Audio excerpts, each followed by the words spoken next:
வணக்கம் வணக்கம் வணக்கம் நண்பர்களே. தமிழக ரேஷன் கடைகளில் இனி இந்த பொருட்கள் எல்லாமே பார்த்திங்கன்னா கிடைக்குங்க. அரசு அதிரடியாக ஒரு உத்தரவு போட்டிருக்கிறாங்க.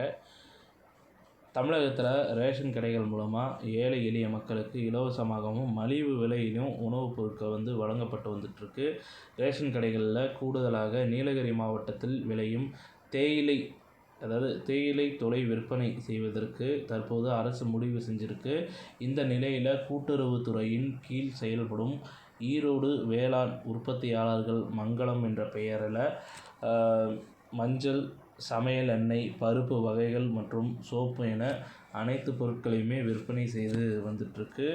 இந்த பொருட்கள் அனைத்தும் குறைவான விலையில் நல்ல தரமானதாக இருக்கும் அப்படின்ற மாதிரி தெரிவிக்கப்பட்டிருக்கு. இதனால் இந்த பொருட்கள் எல்லாமே தமிழகத்தில் உள்ள அனைத்து ரேஷன் கடைகள் மற்றும் கூட்டுறவு அங்காடிகளில் விற்பனை செய்வதற்கு அரசு உத்தரவிட்டுள்ளது. அதன்படி ஒவ்வொரு மாவட்டத்திலையும் மாதந்தோறும் 170 டன் மஞ்சளும், 36 மசாலா பொருட்களும், 161 டன் மாவு வகைகளும், 132 டன் உளுத்தம்பருப்பும் மற்றும் எண்ணெய்,